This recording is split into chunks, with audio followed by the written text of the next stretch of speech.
All right, so you've really outdone yourself this time.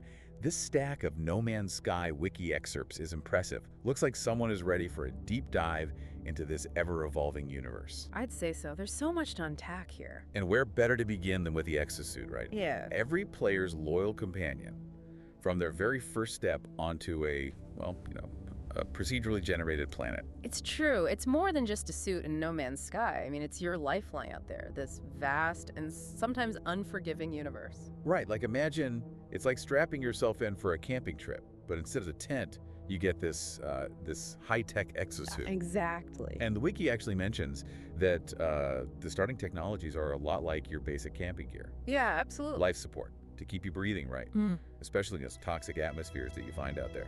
Hazard protection for those times you stumble into a scorching desert or an icy tundra. Yeah. Essential. It's true. And you can't forget about the shield and core health.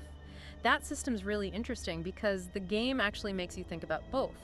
Deplete your shield and, well, your core health takes the hit. Ouch. It's a balancing act, you see. So you're forced to engage with these survival elements.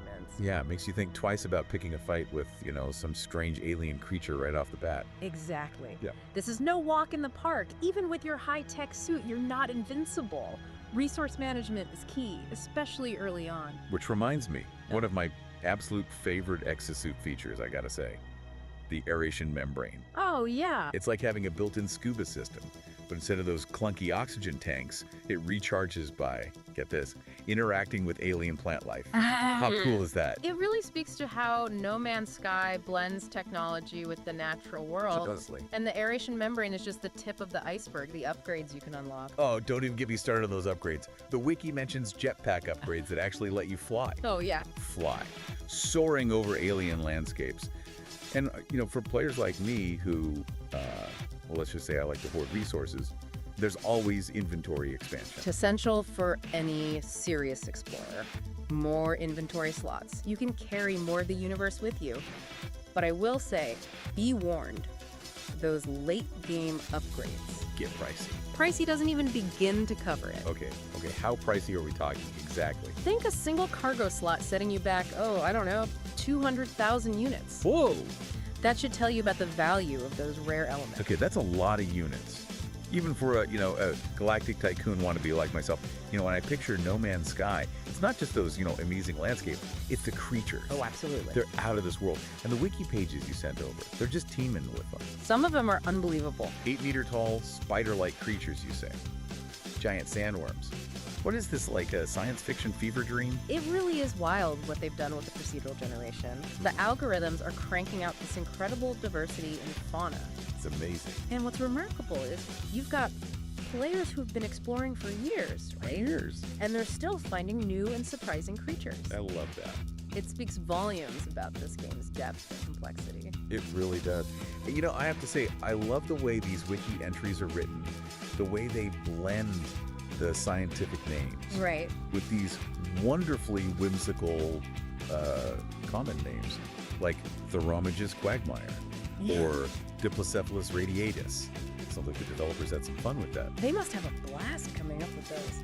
But, with such a vast menagerie of creatures, it begs the question, how do you even begin to document all of that? Right, where do you even start? Well, the wiki actually mentions these dedicated communities.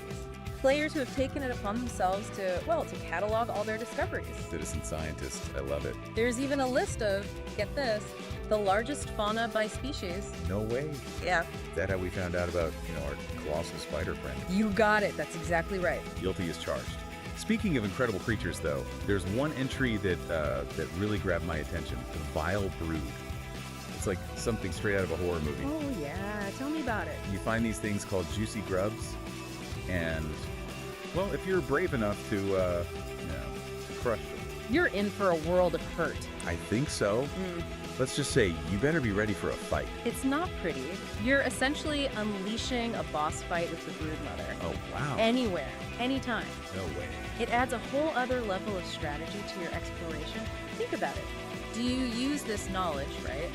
You could summon the Broodmother to attack other creatures. Oh, that's diabolical. Or even unsuspecting players. No.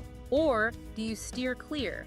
Avoid a confrontation entirely. It's like a portable monster summoner. This is incredible. It makes you wonder what other secrets are hidden in this, well, this vast, constantly expanding universe. That's the beauty of No Man's Sky, isn't it? So we've got, on the one hand, the Atlas, this powerful AI potentially calling the shots. And then on the other, we have the Abyss. Mysterious, right? Lurking in the background like, well, you know, like a cosmic shadow. It's true. It's this really unsettling presence. And the Wiki entries, they paint a fascinating, albeit fragmented, picture of its connection to the universe. It's like woven into the very fabric of the simulation. Yeah, it kind of seems like we're always just on the verge of, you know, of uncovering some galaxy brain conspiracy too. Right. And speaking of conspiracies, what's the deal with the Abyss and these other factions? Yeah, what's the connection there? Well, it's a tangled web, that's for sure. Yeah. But the Wiki entries do offer some clues. The Abyss seems to be, like I said, intertwined with the very fabric of the simulated universe. And it's described as having this energy signature that's similar to the Atlas, but still distinct, like a shadow or a reflection. Okay, yeah. Like a dark mirror or something. Exactly. And what I find particularly interesting is this connection it has to the Corvax. Right. The Wiki mentioned something about the Abyss being linked to, what was it, their destroyed homeworld, Corvax Prime. Exactly. See, the thing is, Corvax Prime, it wasn't just a planet. The prevailing theory is it was actually an AI. And not just any AI, but one of immense power. Wow. Possibly even rivaling the Atlas. Oh! So when the Gek destroyed it, the thought is that, well, it didn't simply vanish. It transformed into something, let's say, different. It was reborn from, from the echoes of this lost civilization. Into the Abyss. Precisely. So it's like a ghost in the machine. Ooh, I like A that. digital echo seeking what? Revenge? Freedom? Yeah. What is its end game? That is the million-unit question, isn't it? I mean, the lore is fragmented, right? Like whispers across the galaxy. But some entries, they hint that maybe, just maybe, the Abyss is trying to break free, to escape the simulation altogether, to transcend the boundaries of this digital universe. Talk about a system reboot. Right. So, okay, just to be sure I've got this straight. We've got the Atlas, a powerful AI who may or may not be benevolent, and then there's the Abyss, its mysterious counterpart, maybe trying to break free from the simulation entirely. And here we are, explorers, just caught in the middle of it all. What are we supposed to do with that information? Can't fit the nail on the head. That's the beauty of No Man's Sky. You're presented with this grand, ever-evolving universe, and then you're just set loose to explore it. Align yourself with the Atlas, seek out the Abyss, forge your own path. So many options. It's incredible. It truly is. Choose your own adventure on a galactic scale. Couldn't have said it better myself. And what I think makes it so compelling is it's not just about the destinations, is it? It's about the journey, the discoveries you make along the way. This incredibly detailed, reactive universe. And the impact you have on it. Yeah. Your legacy. Yes, exactly. And the most exciting part, hello games, they keep adding more. Every update, there's more to the universe, more creatures, more mysteries. They're committed to creating a truly immersive and ever-evolving experience. It's remarkable, honestly. It really is. So I guess, what does all of this mean for you, dear listener? Simple. Get out there and explore. Upgrade that X-suit, befriend a giant space slug, maybe even uncover the secrets of the Abyss. And please, for goodness sake, have fun. Couldn't agree more. Your No Man's Sky journey is yours to define. Who knows, you might just be the one to finally uncover the true nature of the Atlas and the Abyss. I, for one, cannot wait to hear all about it. Until next time, Space Explorers.